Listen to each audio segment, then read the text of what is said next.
About 1 minute after the hour, I think we can go ahead and get started on our session today. So welcome everyone, and I did want to extend a special welcome to our new guest today. I know we have quite a few people who have not attended a webinar with us before, and we'd like to extend a special welcome to you. We hope that you find this session interesting today, and wanted to let you know we do sessions like this every month. Some more applicable to you than others, but they're always helpful, and we cover a variety of test security and test development topics. So when I send out your follow-up email, I will include with that a link to our newsletter sign-up page. You can just sign up there. You'll get a newsletter once a month. We share lots of helpful information in that newsletter and also advertise our webinar for the month. These are always free, and they're always about an hour. We try and keep them under an hour with time for questions at the end because we know how busy you are. So it's a great way to kind of hear what we're talking about, and you're more than welcome to join. We'd love to have you. Our session today is conducting test security investigations for districts and LEAs. And I'll go ahead and introduce our presenters for today. First of all, Steve Adikoff is one of the founders of Caveon Test Security and currently serves as Vice President of Account Management. Steve is deeply involved in the delivery of Caveon's proprietary security services to various testing programs. Through hundreds of client engagements, Steve has gained a close perspective of the security challenges faced by testing organizations and recognizes the most effective means of confronting those challenges. Steve's been instrumental in shaping test security policy around the use of data forensics in certification, licensure, and K-12 education. In education, his expertise has influenced test security policy at the state, district, and local level, and he spearheads Caveon's ongoing work with many state departments of education, formalizing the use of Caveon services into their test result quality assurance processes. Joining Steve today is Mark Weinstein. Mark serves as the Chief Privacy Officer for Caveon and Vice President of Caveon Investigative Services. Mark collaborates with other Caveon test security professionals to provide testing and assessment organizations with non-legal consulting and investigative services to assist them in planning and managing responses to test security incidents that threaten the validity of test results. Mark's an experienced professional investigator and trial attorney who has directed and participated in numerous extensive investigations to identify and hold accountable individuals who have cheated on secure tests and others who have aided and abetted cheating. In the course of conducting exam integrity investigations, Mark has interviewed hundreds of witnesses. Mark has a broad experience conducting all aspects of exam integrity investigations throughout North America and across every sector of testing, including significant experience in high-profile investigations in K-12 standardized assessment. So we're very pleased to have them as our presenters today, and I'll be handing it off to one of them in just a moment. If we can go to the next slide. Okay, so again, welcome everyone. If you're joining us just in the last couple of minutes, we're just getting going on our session today. Welcome. Today we'll be covering a few things here. We'll start out just kind of giving you some examples of what's happening around the country in K-12 testing. We'll talk about some of the impacts of a security incident. We'll talk to you a little bit about how to prepare for an incident before one occurs. You'll be able to hear about building your security incident response plan and how to conduct an internal investigation. We'll provide you some tips for that. Then we'll summarize, and then, like I said, we'll leave some time at the end for question and answer. Next slide, please.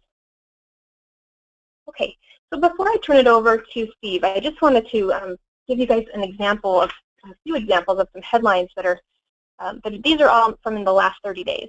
So I did a quick Google search and found all of these are out there right now, which is kind of remarkable. So first, disappearance of Austin High students sparked questions. Well, in that case, 5 school administrators have been arrested after a former state senator became concerned that 639 students at El Paso Independent School District decreased to only 287 students in 1 year in regards to their reporting of their standardized results. Where did all those students go? Next, 50 students faced grade tampering allegations. In this case, 50 kids were unable to graduate with their class after it was discovered that they were charging money to change grades in the school's computer system, charging other students. 2 Colorado Springs teachers may have shared test information with students. This is just from last week. A parent called in to report that teachers may have shared standardized test information with some of the kids. This district is the only one in Colorado Springs that is a pay-for-performance district, which is noteworthy. You know, and it's, the point is, you know, these are all happening in K-12, but cheating really is, you know, spanning the gamut here. You know, here we have a University of Iowa incident where more than 30 students have had others take the test for them in an online course, and then even our Coast Guard, you know, Coast Guard 3-face expulsion. 3 cadets in Connecticut are facing expulsion, and more than 3 dozen others have been disciplined after it was discovered they cheated on an exam. So, you know, this isn't a situation that's happening just in your school. It's kind of happening everywhere. So with that, I will go ahead and turn it over to Steve, and he will get going on our agenda today. Thanks, Rochelle. Yeah, it's not hard to find interesting or even salacious articles around cheating incidents. We have a real appetite as a public because these tests, particularly K-12, touch really important topics around the public domain. So when we talk about what's at stake, test fraud, which encompasses cheating and piracy, present real risks to test programs at the school district and the state level. And the reason I say risk, not threat, is because when there's a risk, there's some associated loss with that risk. And so we've listed several of them here. As everyone on this webinar understands, we use test scores to make really important decisions about careers of educators and teachers, students, funding, that all involve public trust and public welfare. And what I want to talk about in just a minute is the first topic on this list, the validity of test scores. So before we kind of dive into that, we want to get you involved and conduct a poll. Rochelle, could you launch that first poll, please?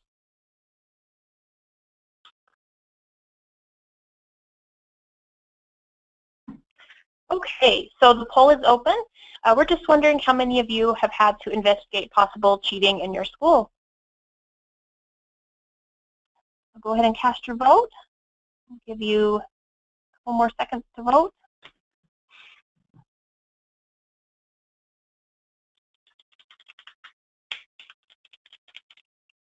Okay, looks like most people have voted. So I'll go ahead and share those results. Interesting. I'm not surprised. It is sort of the nature of the beast these days, where the stakes are, the tests are so high stakes that pretty much, geez, what is that? 2 out of 3 have encountered a situation where some sort of investigation was involved in a potential incident. For those who haven't yet, consider yourself fortunate, and hopefully some of what we'll talk about will help prepare you for what may be, what many consider an inevitable situation, that you will have to confront a challenging situation. So let's go to the next slide, please. I mentioned that when we talk about risk and loss, that one of the key pieces here is that test security impacts test score validity. If we have security incidents, we are denigrating the validity, the trustworthiness of test scores. And this was really reinforced strongly for me, sort of right between the eyes, a year and a half ago, when a measurement leader, Phil Dickinson, he's a PhD in statistics for the NCSBN. They run the nursing test, the NCLEX. Talk about an impactful, huge licensure exam. Pretty much everyone in our society is touched by nurses. Well, Phil described it this way, that until a few years ago, for really decades, he had said that he could be confident in a test result, that I could stand behind a test score and say it's valid and trustworthy if he had great test content that was psychometrically sound. But that perspective changed for him because he's had to deal with so many test security pressures. And so now Phil talks about the test validity triangle, equal parts, great content that must be psychometrically sound, where he's confident in the security of the program and the administration of a particular test. Without those three pieces, he cannot say, I trust this score. This score means what we think it means. And so that's a pretty significant paradigm shift, and it's not just Phil. Other measurement leaders have kind of adopted this this approach around test score validity and test security. So next slide, please. If that's our new world, that's our new environment, it's incumbent upon us to institute test security processes. And here's the thing, I say process, a continual, consistent, ongoing process, because test security will never be a state.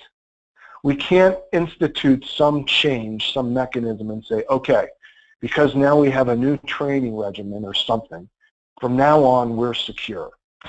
That's not the way these threats to valid test results work. So it's incumbent on us. I like this four-step process. I must have policies, procedures, methodologies in place to help me protect my exam. And really, protection includes preventing bad things from happening and deterring people from conducting bad things. However, despite all the best protections I may implement, there will be those who seek to gain unfair advantage, and so I should have mechanisms in place to detect incidents involving test security. And once I have detected something untoward that may have occurred, how do I respond? Who's involved? How am I going to deal with this particular situation and really kind of resolve things? And then finally, once I've dealt with that situation, once I have resolved a particular circumstance around an incident, how can I learn from it so that I get better and elevate all areas of test security, so I'm better able to protect and better able to detect and respond in a more efficacious manner? Now, in considering a test security process, next slide, please. It is the case that it makes a ton of sense to consider your processes, your policies and procedures before something bad happens. I'm always reminded, when I was a kid, our family talked about what to do if the house caught on fire at the dinner table. And that may seem a little weird or maybe even a little ghoulish, but it makes sense that determining how we're going to get out of the house and where we're going to meet and how we're going to notify the fire department is a lot easier to discuss and work through at the dinner table than in the middle of the night when the fire alarm is sounding and there's smoke in the house. It's very chaotic. When it comes to test security incidents, same thing. Let's spend some time considering how we want to react, how we want to respond, what we're going to do before this bad thing happens. And the kinds of things we want to consider are, what are my policies and procedures? Am I very clear on them? Are other stakeholders really clear? Have we instituted training to all staff within the district that may be involved? Importantly, where are my weaknesses? We have analyzed the policies and procedures of over 100 high-stakes test programs. Nearly all of them have lots of very, very strong policies and procedures. However, every single one of them also has vulnerabilities around test security. So it behooves anyone involved in a high-stakes test program to extol some effort in self-examination. Where may I be breached? Where may I have a vulnerability, and how can I shore that up so that I am better protected? And really, all of these pieces I'm talking about involve what we call a security incident response plan. Next slide, please. What is a SIRP? What is a security incident response plan? Well, if you kind of look at the title of it, that's very descriptive. Identifying how our organization will react and respond to different types of security incidents, issues, challenges, breaches, etc. It is a formal, approved, vetted plan that dictates what are we going to do if something happens. It's really important because district-wide or statewide, it helps ensure very consistent reactions and establishes protocols, not just for penalties, we're not just talking about sanctions, but important protocols for if A happens, then we invoke this process. And who's involved? What's the escalation path? What are the roles and responsibilities for different components of the response? And how do we communicate internally and externally with various stakeholders around these particular kinds of incidents? So I wanted to ask the group, we've got another poll here, and that is, does your program currently have a formal, approved security incident response plan? I'd be very curious to see the reactions here. So please take just a moment. And Rochelle, I can't see the numbers of people responding. So when we get close to most of the folks responding, can you please yeah, for sure. publish the results? Like about half the people have voted. So we'll give you about 5 or so more seconds to cast your vote.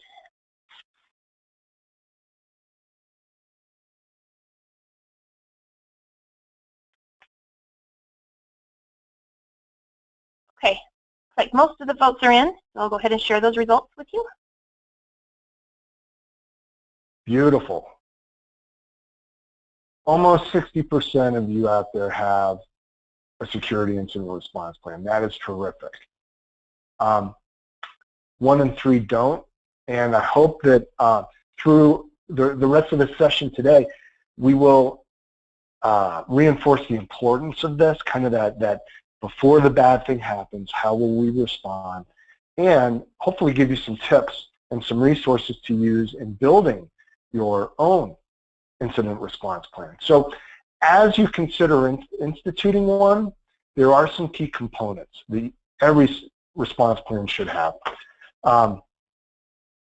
It is the case that one of the most effective arrows in any test security quiver involves your agreements with your employees, your contractors, your vendors, etc. It's a key test security component. So you want your legal agreements as part of your security incident response plan. The current policies and procedures involving test security should be in there. Roles and responsibilities of all the different components and people that touch test security. I've got practices in place for analyzing and monitoring. That's the detection piece. So things like going out and watching how tests are administered. Your policies around that site monitoring should be included. Also, how you monitor the web for compromised test material. how you use statistical analyses to detect unusual instances. Things like that should all be included in here, as well as what we call a response matrix. If we see this kind of behavior or this kind of activity, this is what happens. It's an if-then structure to various types of incidents, irregularities, breaches, again, ensuring consistency. I talked about the importance of communications. No one wants to be highlighted in a newspaper headline. There are various practices you can consider for proactive communications to mitigate kind of media and other sorts of, I don't want to say damage, just distraction. And you see on here investigative strategies. We're going to talk deeply about that in just a moment. So those are some of the components, key functions that should be included in the security incident response plan. Management. Who's the person with ultimate responsibility for the test security within your district or state? That needs to be outlined clearly, as well as other stakeholders to be engaged at different parts for different kinds of incidents. And don't forget, and Mark will be especially sensitive to this, don't forget the legal component. All of your policies and procedures as part of your security incident response plan must be vetted by legal. It's one thing to have operational buy-in, but what's the legal defensibility of your incident response plan? Budgeting standpoint, what's the structure and format of the dollars and other resources that allow you to better protect your exam and test scores? Various analyses are key functions of your response plan. And we talked about the importance of training with, in terms of bang for your buck, training staff on key aspects of security and response planning yield the most bang for your buck in terms of protection of your program. And then lastly, investigations. You will encounter situations, instances that are either so severe or maybe just so unusual that you're sort of compelled to scratch that itch and find out the truth around what did or didn't happen. And in that case, next slide please, it makes a ton of sense to have a formal investigation process. I'm now very pleased to turn to Mark Weinstein, who has extensive experience in test security investigations, to talk about a 7-step investigation process. Thanks, Steve, and thank you everyone for joining our webinar today. If we can go to the next slide, please. I want to start by, we talked about what the 7-step test security investigation process is, and we're going to talk through each of those steps briefly today in the time that we have. The first step in any investigation process is, well, what is causing you to even think that you need to investigate? So it could be something you call an incident, something you call an irregularity, but to use the most generic term, I think we refer to it as a triggering incident, and you have to figure out what that triggering incident is and document it. The second step of the process is knowing what that incident is, what is the scope of the potential harm to your testing program. I'll let you know when I want you to change the slides. I'm just doing an overview before we actually go through in each of these. Third, you're going to follow the standardized escalation path and create an investigative response plan that would be basically guided by your security incident response plan.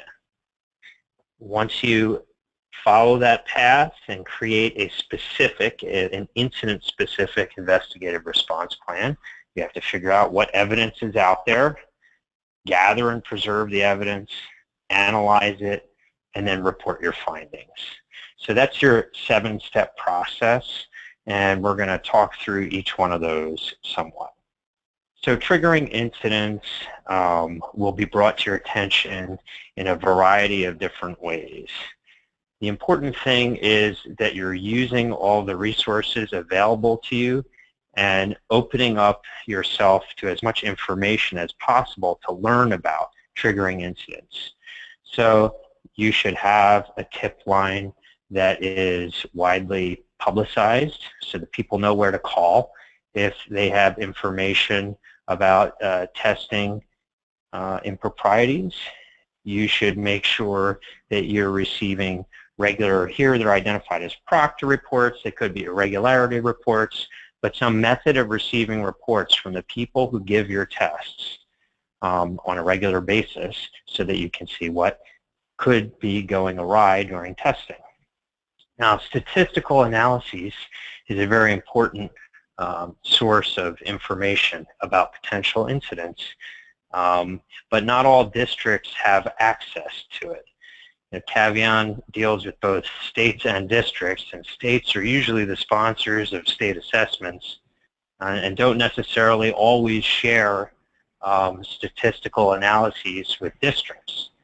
But as a district, it's definitely something you should be asking for if you can get access to it, because there's a wealth of information about what's happening during testing in those statistics, and information that you probably want to follow up on.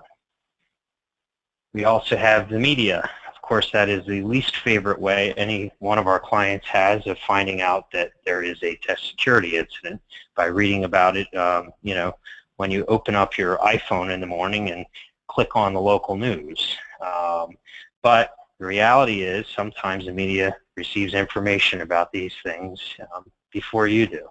And if the media has it, you can be sure you're going to need to follow up on it. Web monitoring is another source of information, and an important one in today's era of the iPhone or Google phone or whatever you like. You know, there's a lot out there on the internet, and if it relates to your testing program and you're not looking for it, you could be missing something important. Can we go to the next slide, please? So next, in order to devote resources to any kind of organizational activity, you have to figure out, you know, what is the scope of the potential harm. So once you understand what your triggering incident, you have to ask the questions: what is the impact? Is there a potential effect on test scores? And are we talking about one student's test score? Are we talking about a room of 20 students? Are we talking about an entire grade level or an entire school? So clearly, if the incident that you received information about is, well, here I have an irregularity report that says a student's cell phone went off during the test. Doesn't seem like there's much investigation to do there. That's probably not something you're going to invest a lot of resources in. Now, if you receive an irregularity report that says it appeared that a student was texting, and you received another irregularity report from another testing room, and they have texting in that room, and these are high school students taking an end-of-year test, I think you have to recognize you have a bigger problem there, and it could be, you know, it could be 2 students, it could be more. The point is you need to ask these questions to determine what is the risk that you're managing here. Can we move to the next slide, please? So initially, you know, I've made reference to irregularity reports. Most states have policies that require test administrators or school test coordinators to complete irregularity reports. And it's very important that you do have a system that requires the reporting of all incidents that could potentially impact test scores. And people need to know to complete these reports and turn them in a timely manner. So this would all be set out in your security incident response plan. And again, in terms of the escalation path, it should be clear, who receives those reports and what they do with them and how you move forward from that point. If we could go to the next slide, please. So once you figure out what kind of incident you have on your hands, what the potential scope of harm is, you need to figure out, okay, well, what evidence is out there that can help me, figure out the who, what, where, when, how, and why of what happened, and essentially, get to the facts. So you have to think about what evidence is out there. If we could move to the next slide. And don't forget, the initial report, whether it's an irregularity report or whether a phone call came in to a tip line or an anonymous fax, whatever the case may be, the initial report is in fact evidence and needs to be thought of that way. You're certainly going to want to talk to the person who made the report, if you know who that is, to gather more information, but don't forget your initial report or initial allegation is in fact evidence. Then there are going to be documents out there that are going to be relevant to what you're looking at, depending on the nature of the incident you're investigating. The documents could be as simple as the agreements that you have test administrators sign to where they agree to abide by the policies and procedures of testing. It could be seating charts.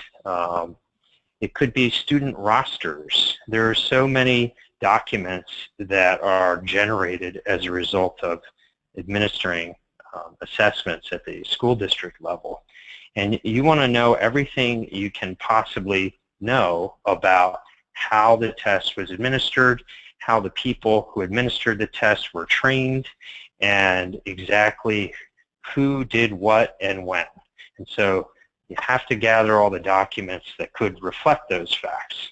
We talked earlier about forensic data analysis, and again, if you have that, it can be very helpful to understand. For example, if we are looking at the situation I described earlier, where you had two students texting each other while taking the same test in different rooms, it would be very helpful to be able to look at their response patterns to see if there are similarities in them, because that type of data forensics analysis would corroborate that the students were essentially colluding to cheat on the test. Again, if you are a district and you don't necessarily have your own data forensics analysis that you can use, you should be, if it relates to a state test, ask the state if you can see the data forensics analysis to the extent that it could be helpful with what you're investigating. Comparison data. So what could that be? Well, it would be important to know if you're trying to determine whether a student's score was artificially inflated, how is that student doing on other assessments that can be correlated to the test you're looking at? So are there interim assessments that are being administered? If they are correlated to the state assessment, the scores that students receive on those interim assessments can be useful evidence. Something as simple as grades can be useful evidence.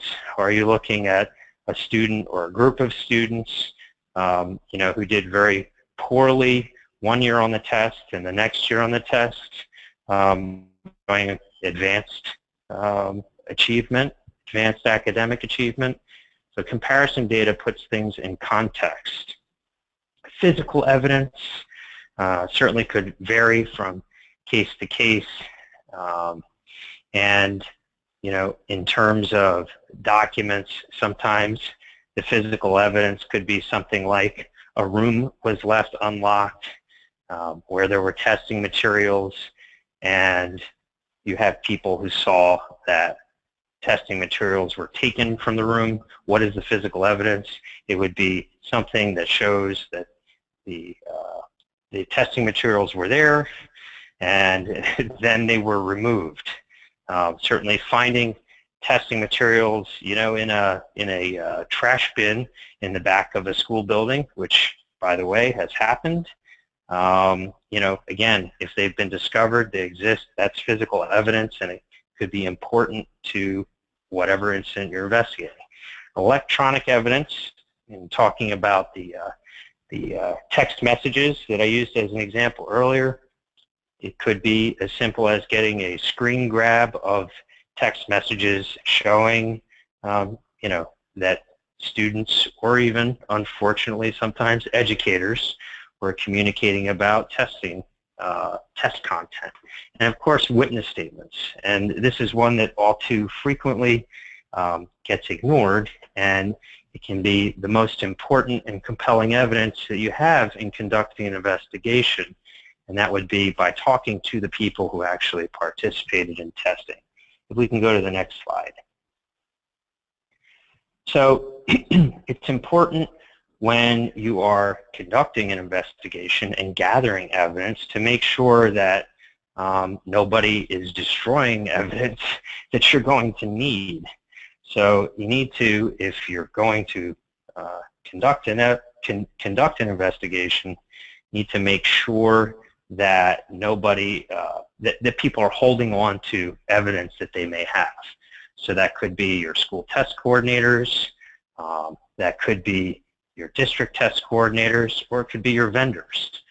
So, for example, if you want to go back, if you're still using paper and pencil, and you want to go back and look at last year's test booklets to see if students made some marks in the test booklets that might be relevant to your investigation, you have to know whether, in fact, your vendor is required to keep those test booklets. So the bottom line is, as soon as you have an investigation and you know what evidence you need to gather, you're going to need to reach out to the people who hold that evidence and tell them that they need to preserve it. And when it comes time to conduct interviews, you'll synthesize all of the evidence that you've collected, the data, the reports, all of the chain of custody evidence for testing materials, testing rosters, seating charts. I could go on and on, but you want to make sure you understand who all of your witnesses are before you go out to talk to people and ask what happened during testing. If we could go to the next slide, please. So, I've mentioned a lot of different kinds of evidence, and another important tool in conducting an investigation is case management software.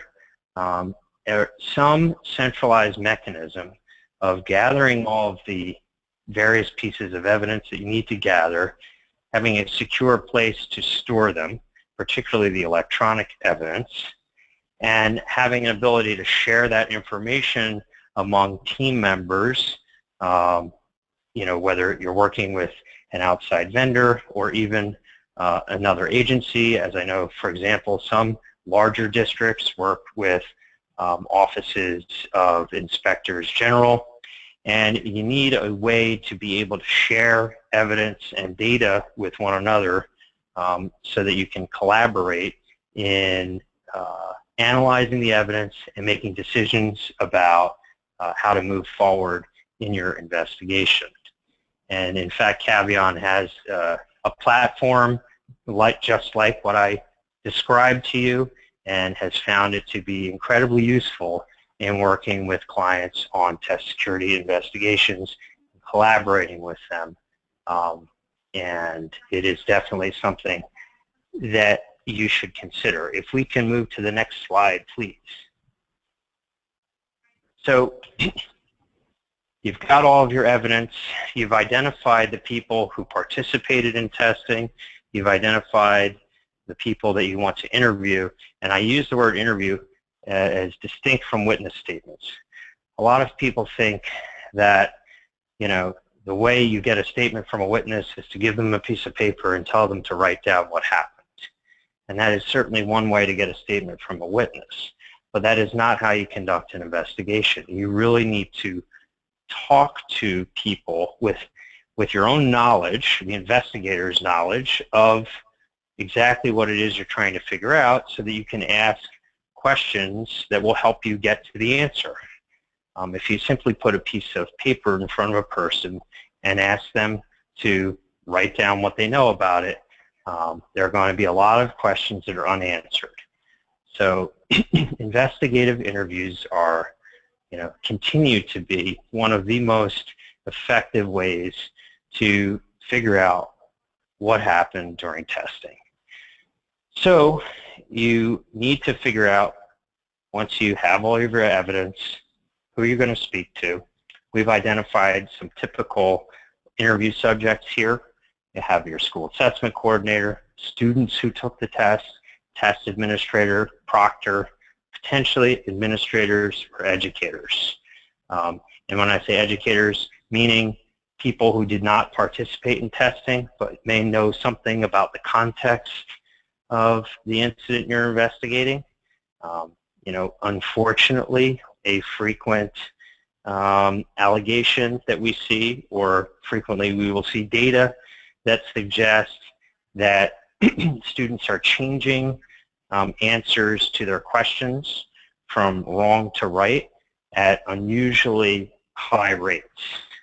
And particularly now that we have a lot of online testing, we're able to see exactly what order they selected their answers in, how many times they changed their answer, and over what time period. So the evidence that we have now in terms of response changes, is way beyond the so-called erasure analysis that has, been in existence for many years. It is incredibly sophisticated now, and I can tell you that, it's really important to be able to ask students directly when you're seeing data like that, or if you have an allegation of teacher coaching. It's really important to be able to just ask the students, why they changed their answers, and ask them questions around answer changing behavior and the things that prompt them to change answers to questions.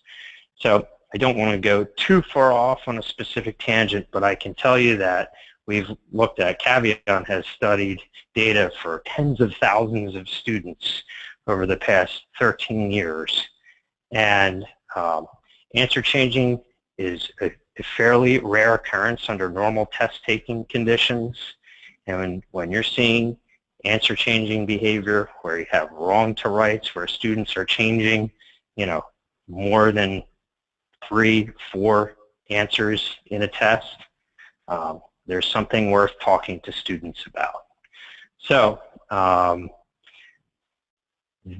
that's something that you're only going to find out the truth about if you ask the students. If we could go to the next slide, please.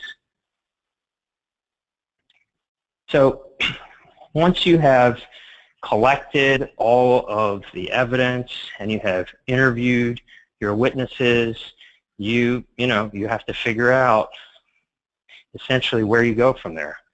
Usually you're going to make findings of some sort, and then you have to figure out what are the consequences of your findings.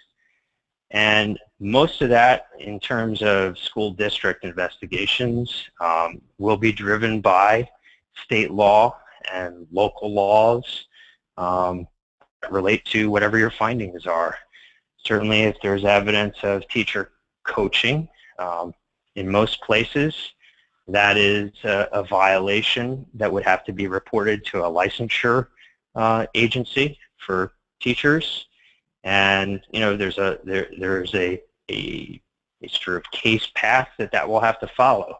But there may be other potential outcomes as well. And you need to think about how you report the findings of your investigation by keeping in mind what the potential uses of that report will be. And we do have this graphic here, myths and facts, and certainly you don't want anything to do with myths after you've conducted an investigation. And in terms of reporting, our the best reports are very factual, do not have many adjectives or adverbs, and simply report what the evidence shows and what the potential consequences of those findings could be. If we can go to the next slide, please. So again, this is pretty much what I was just saying, which is you need to think about the fact that your report may ultimately become a public record, depending on the state you're in. Sunshine laws are fairly rigorous these days, and it's hard to keep any document from being public anymore. So that should definitely guide how these reports are written. If we go to the next slide, please. So so here's the question. Have you implemented an approved test security investigation process? And again, it wouldn't necessarily have to track the process that we just described. It can be your own process, but is it an authorized, formal, approved test security investigation process? If you could please go ahead and vote, and then Rochelle, if you could monitor that and then report on it for us. Sure, it looks like about half the people have voted, so we'll give you a couple more seconds to cast your vote.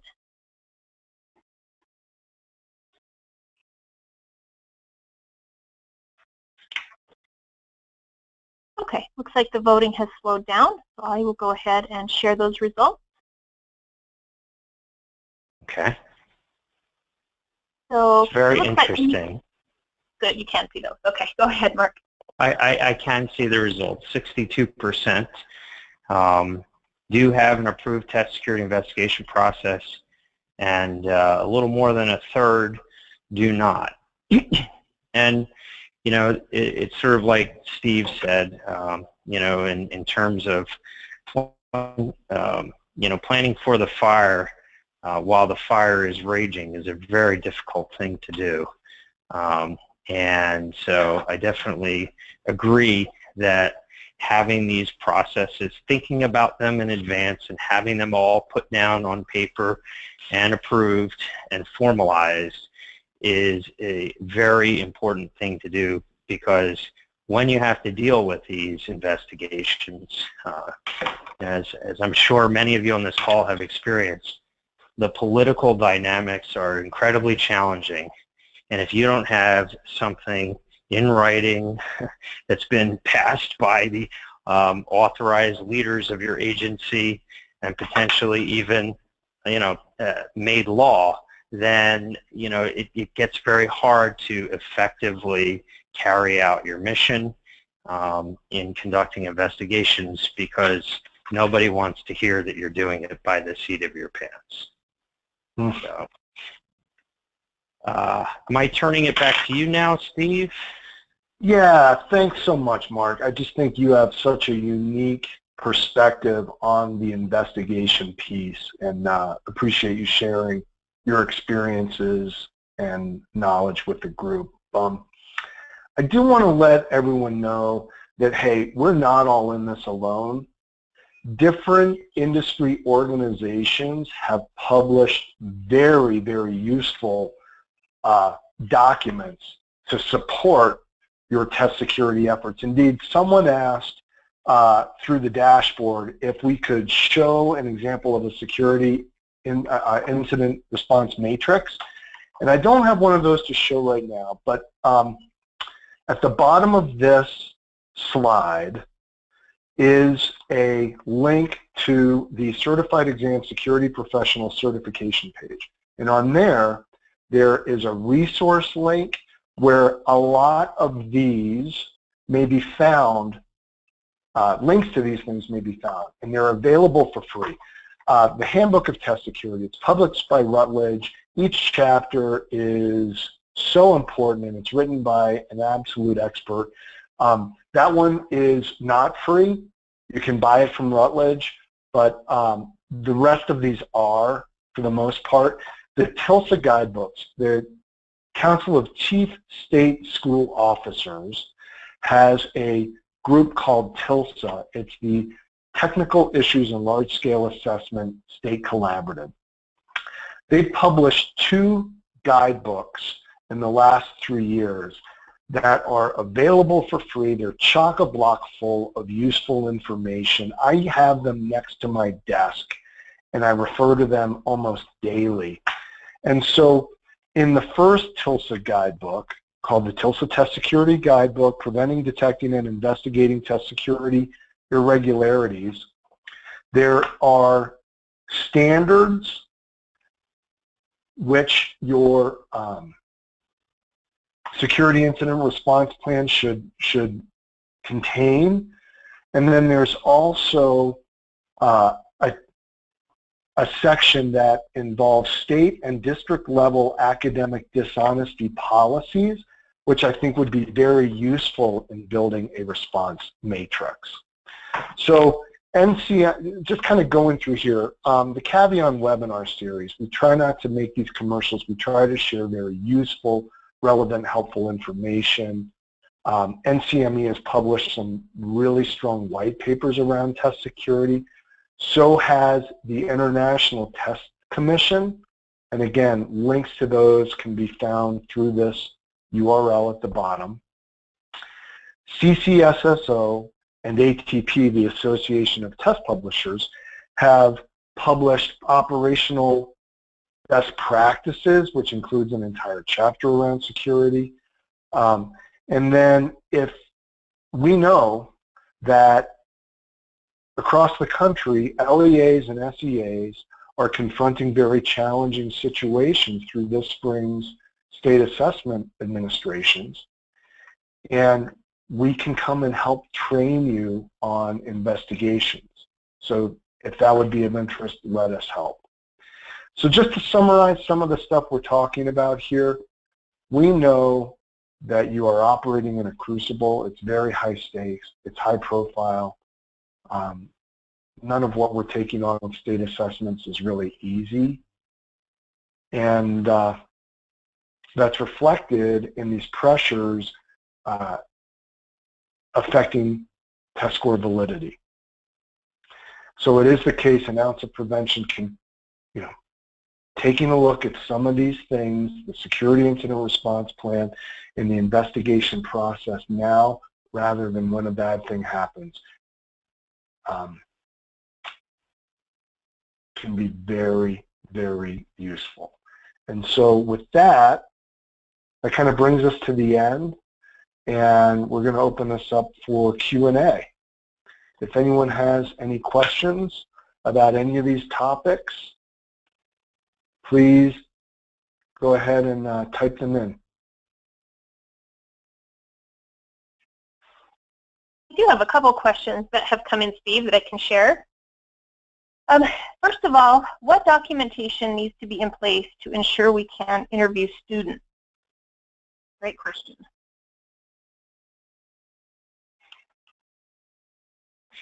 Steve, do you want me to start with that? Yes, please. So that is a great question, and I can tell you that conducting interviews of students is one of the most politically challenging, things that you will have to do.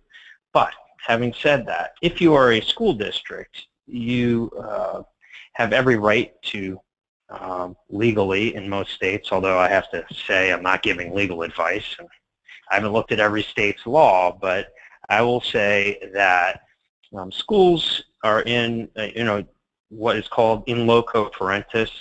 They have the same rights when students are, in school that essentially, a parent would have in terms of, the children who are in the school building. So school districts, I would be shocked if the law doesn't allow school districts to talk to the students that attend their schools, because certainly if, for example, there was a fight in a school, you can be sure that the principal would call the people who were involved in the fight down to the principal's office and question them. Same thing goes for typical sort of cheating, student-to-student cheating investigations at schools, and a variety of other things that happen in schools because kids will be kids, and educators have to frequently question students about things that are going on in schools. And district officials have the same authority that an educator would have in their own schools. So you certainly have the ability to talk to students. Where I think you'll find there can be challenges is, sometimes parents aren't always happy about that. But particularly when it comes to state assessments that are used not, where the student doesn't have a stake in the outcome. There's no potential adverse consequences for the student. So the student has nothing to lose by talking to you. And there really is no good reason not to talk to students about state assessments. Thanks, Mark. I do have another question. I think we can take one or two more. What language should state statutes include to help states conduct investigations? Okay. Well, that could be the topic for another hour-long webinar, I must say. This is something that I have assisted other states with, and it's really a laundry list. One thing that is very important is that educators, actually anyone who holds a license to work in the education space, should be required to cooperate in all investigations. And the states where I see, the greatest challenges in that regard are usually pro-union states, and where teachers' unions really push back hard on these types of issues, and school districts are subject to collective bargaining agreements. It can be challenging, but it's a pretty extensive list of what you would want to have in your state laws to empower you to conduct effective investigations. So it's probably not something I could address fairly in the next minute, but I'd be happy to address after the webinar. Great, So thanks, Mark. we're bumping up against the hour, Rochelle, and in trying to be sensitive to everyone's time. If there are other questions, just feel free. Rochelle is going to send an email with the slides and the link to the recording. If there are any of these details about what you would like to learn more, please feel free to reach out. We want to be as helpful as we can be in arming you to kind of face these challenging situations as strongly as possible. So I hope this has been useful, and we very much appreciate your time during this most busy time of the year, and look forward to connecting with you at either an upcoming conference or an upcoming webinar. Have a great day, and again, thanks so much for joining us. Take care. Thanks, everyone. Bye-bye.